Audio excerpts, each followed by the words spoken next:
Hello children, this is Samita Padola from Jagran Public School, Noida. Do you know 3/4 of the earth is covered with water? Streams, rivers, lakes, seas and oceans are all water bodies.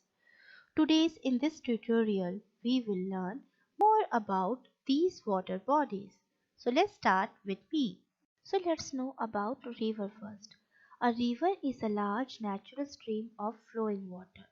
Rivers are found on every continent and on every kind of land. Rivers are part of the hydrological cycle.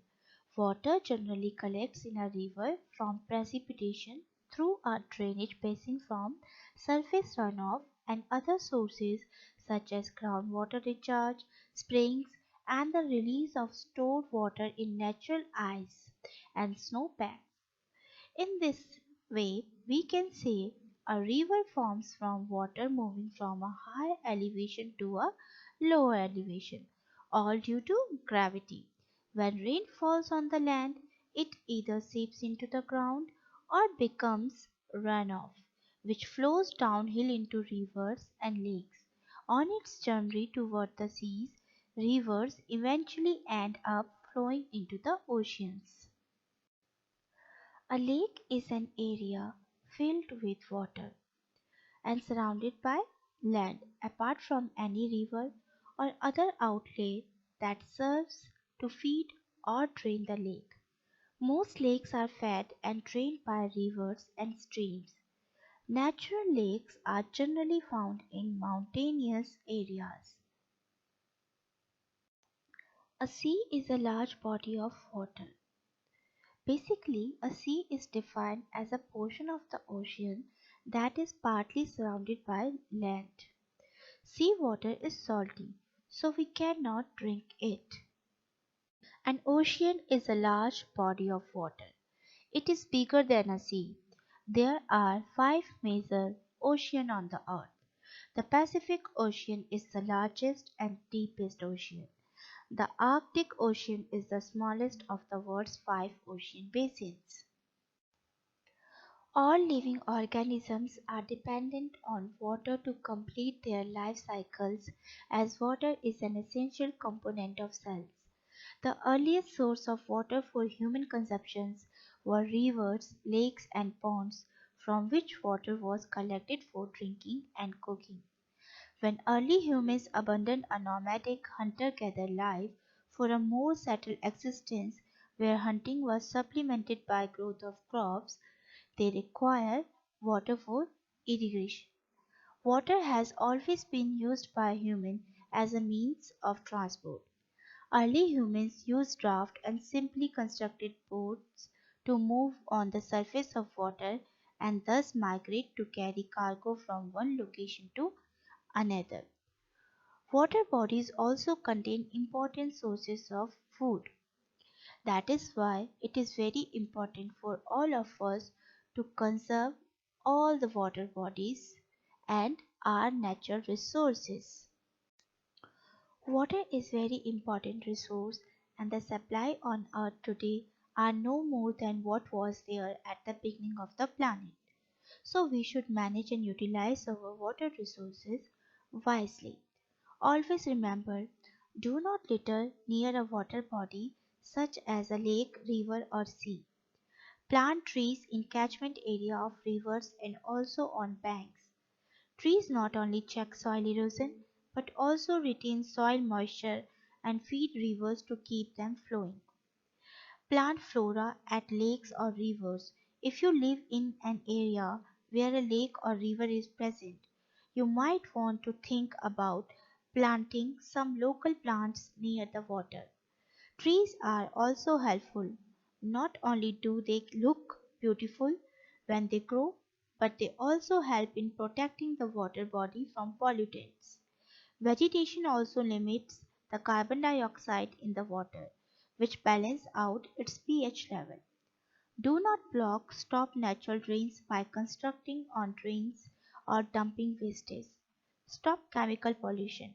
If you notice someone throwing chemical into the river or lake or hear about such an incident, inform your local authorities about the matter.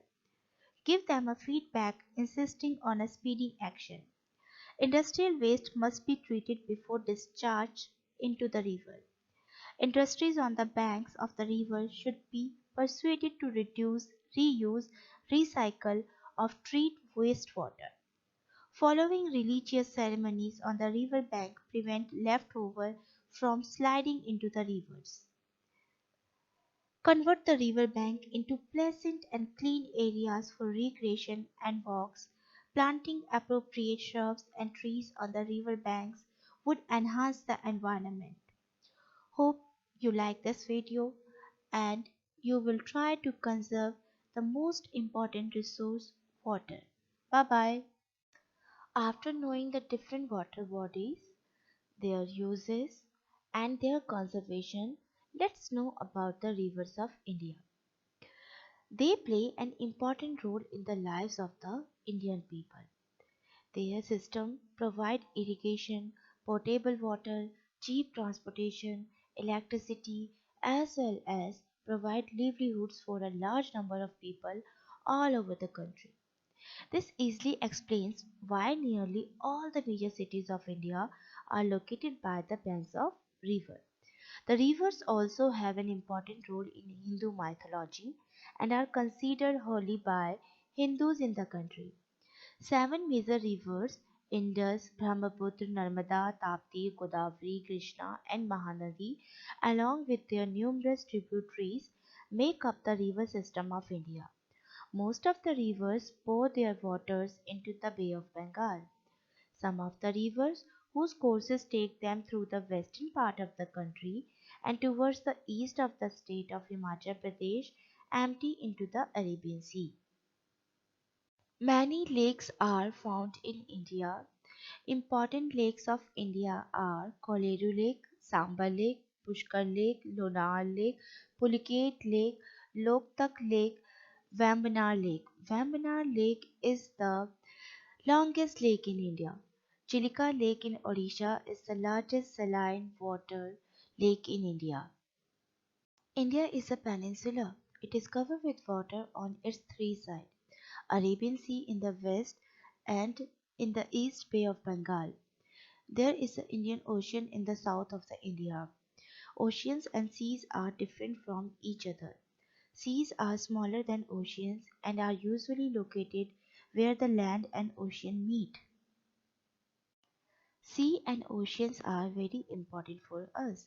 Seawater contains many beneficial substances like magnesium, potassium, zinc, iodine, sodium, and iron.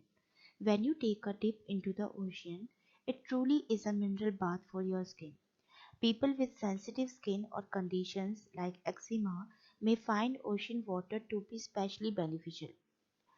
Whereas the ocean bodies are also produce half of the world's oxygen and absorb 50 times more carbon dioxide than our atmosphere.